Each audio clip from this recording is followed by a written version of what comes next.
নামাজ যত পড়া হয় অধিকাংশ নামাজ হয় না। নামাজের ভিতরে তাদিল আরকান, তাদিল করা ওয়াজিব। যতক্ষণ দাঁড়িয়ে থাকবেন, রুকুতে থাকবেন, যতক্ষণ দাঁড়ায় থাকবেন ততক্ষণ অন্তত এক তাসবিহ পরিমাণ তো বটেই। যদি তা না হয়, রুকুত থেকে দাঁড়ালেন, সেজদায় চলে গেলেন, ওয়াজিব তরক হলো। সেজদা দিলেন না, নামাজ ফাসেদ হয়ে গেল, নষ্ট হয়ে গেল নামাজ। এটা পাগলামি না। নামাজ সহিভাবে আদায় করতে হবে।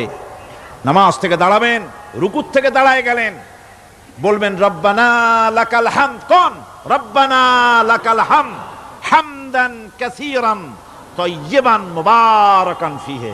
একজন সাহাবী এই দোয়াটা পড়ছিলেন। নামাজ শেষ করে আল্লাহর নবী প্রশ্ন করলেন, নামাজের ভিতরে অতিরিক্ত এই কথাগুলি কে বলেছো? সাহাবী ভয় পেয়ে গেলেন। ভয় ভয় তিনি বললেন, হুজুর আমি বলেছি। হুজুর বললেন, তুমি জানো না আমি নবী, তুমি নবী না। আমি যা দেখি তুমি দেখতে পাও না। তুমি যখন এই দোয়াটা পড়তেছিলে আমি লক্ষ্য করেছিলাম আল্লাহর রহমতের ফেরেশতারা প্রতিযোগিতা করতেছিল তোমার আমল নামায় কে কত বেশি নেকি লিখবে। রুকুতে দাঁড়ায়া এটা পড়বেন, সেজদায় চলে যাবেন, দুই সেজদার মাঝখানে ততক্ষণ বসে থাকবেন যতক্ষণ একটা সেজদার ভিতরে ছিলেন। পড়বেন আল্লাহুম্মা গফিরলি ওয়ারহামনি ওয়াহদিনি ওয়াআফিনি ওয়ারযুকনি। নামাজের মধ্যে দোয়া করতেছেন, আল্লাহ আমারে ক্ষমা করে দাও। এসব দোয়া সব হুজুরের। আমাকে ক্ষমা করো, আমাকে হেদায়েত দাও, আমাকে সুস্থ করো, আমাকে রহম করো, আমাকে রিজিক দাও। কও সুবহানাল্লাহ।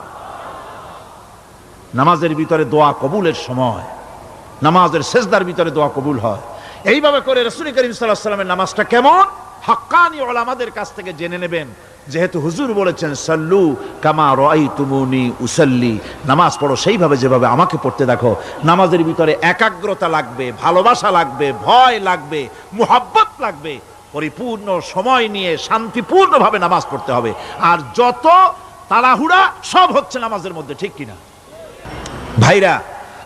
রাসূল করিম সাল্লাল্লাহু আলাইহি ওয়াসাল্লামের যে নামাজ, হুজুর যেভাবে নামাজ পড়েছেন হাদিসে যা পাওয়া যায়, হাদিসে বুখারীতে সব আছে, দেখে নেবেন, সেইভাবে নামাজটা আদায় করে নেবেন।